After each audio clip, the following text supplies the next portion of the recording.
This is India with Bags and Lifestyle, where we talk about luxury lawsuits. Not really.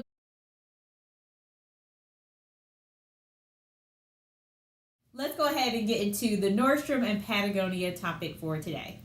I will leave the link to the article down below. I'm pretty sure that the first time I saw the announcement of it, it was on Closet Full of Cash. If you have not checked out that their Instagram, make sure you check it out.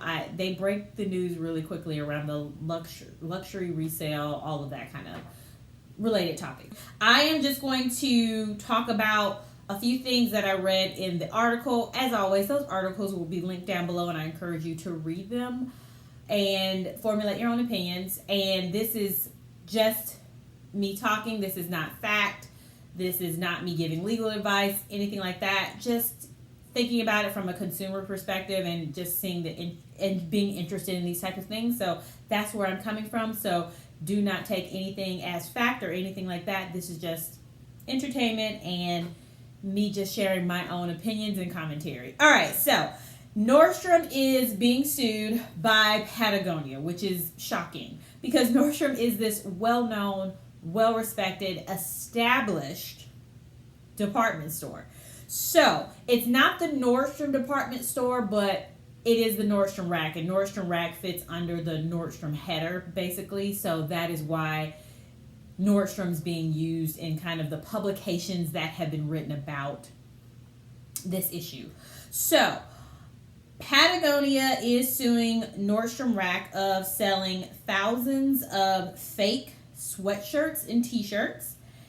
And they are asking for several things. So first off, I just want to point out that they said that their fakes were very obvious that they were selling. So actually, before I get into that, just so you know that Nordstrom Rack did have an agreement with Patagonia, and I think the agreement was about 11 years. So one of the articles I was reading, they did mention that, not sure if it's true or not, but they did mention that Patagonia basically noticed these issues that were happening shortly after that agreement ended. I don't know what that window of shortly meant. They're saying that the fakes that were being sold through Nordstrom Rack were obvious. They had typographical errors and the tags were incorrect. They mentioned that the material, for example, for one of the tags was listed at 100% cotton as well as being 100% polyester. The fabric composition should add up to 100%, not 200%. So that was one of their examples of saying, like, this is just blatantly obvious, and why are you selling this? So they are asking for Nordstrom to recall all products and pay for lost profits and damages, which is a little concerning, pretty much from a financial perspective, but overall, I know that Nordstrom has been in the news lately related to their decline in sales, things like that. And so if this lawsuit, it goes in Patagonia's favor and they are able to actually force Nordstrom to pay back lost profits and damages. Also, with that recall, that also means that when they recall those items, they have to refund those customers. So it doubles from there. That could potentially put Nordstrom out of business if you think about it. So that's just, and I love Nordstrom. So, we'll have to see what happens with this one, but that is a significant financial burden if that they end up winning everything that they're asking for. Just wanted to throw it out there. So when I saw this,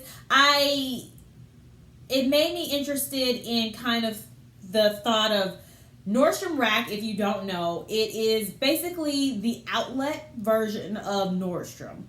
Many people have the thought or understanding, which I'm planning on doing a video about, is that the misconception is that because it's a Nordstrom Rack, everything from Nordstrom department store goes to Nordstrom Rack.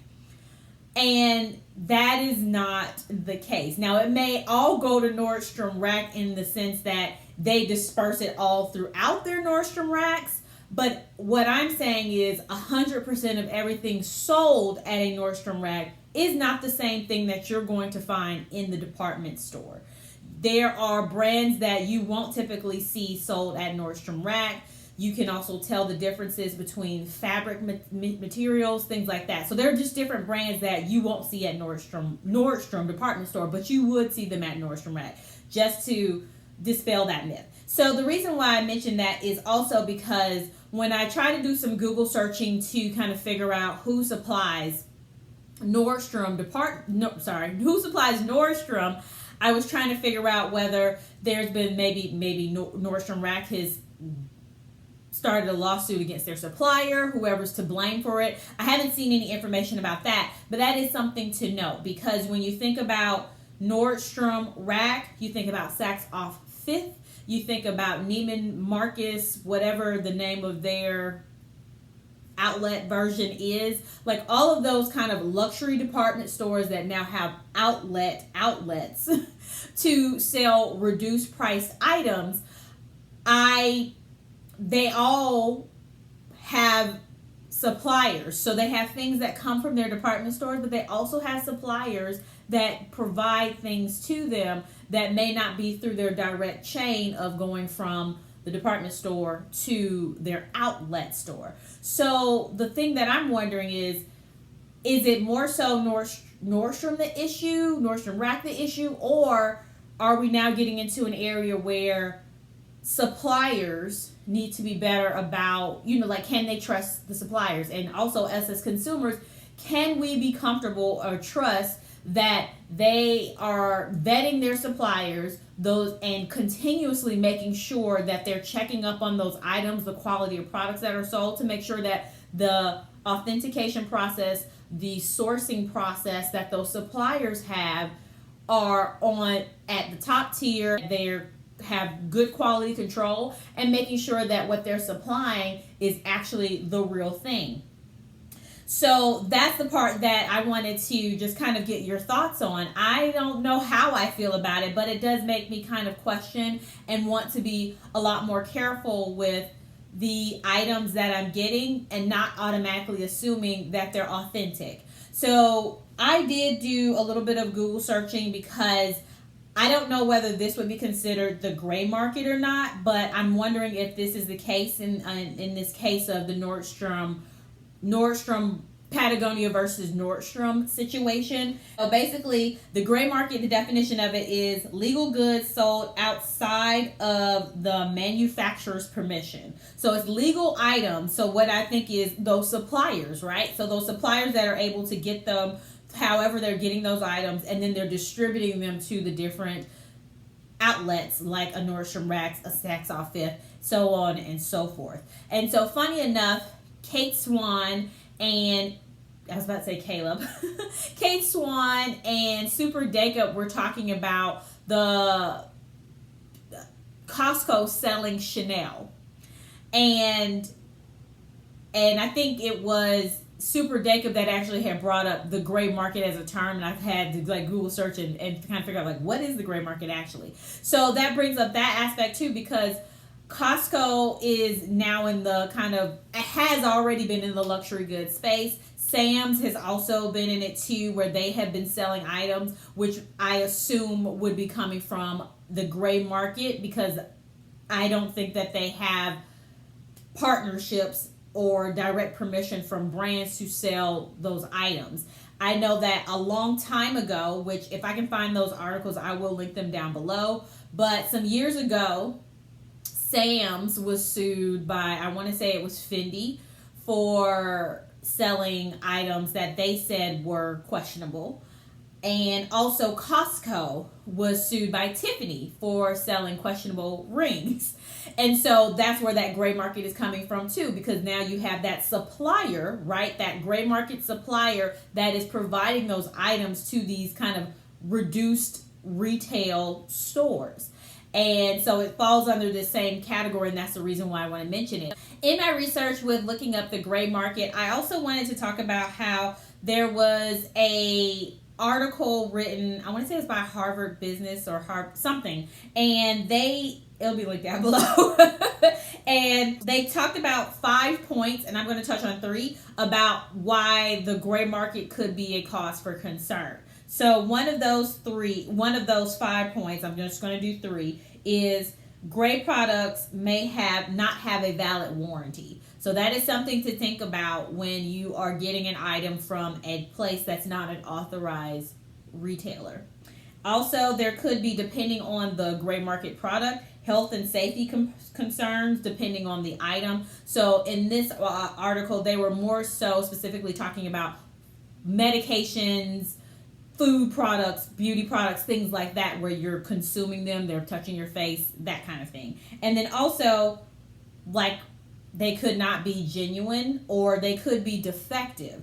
And that's the reason they're on the gray market. So it's something that did not pass the quality control sniff test, and now it's being sold off at a discounted price because it's not 100% meeting the standards that brand had for it. So those are just things to think about, and possibly items that would end up on the gray market, which then could end up at these outlet department stores where you are purchasing these goods. What do you all think about this? Does this make you more concerned? To me, I think it makes me more concerned because I need to be more vigilant and make sure that now, especially when we're in this era of, there are so many things being replicated and they're getting really good at the process and making it look what for what.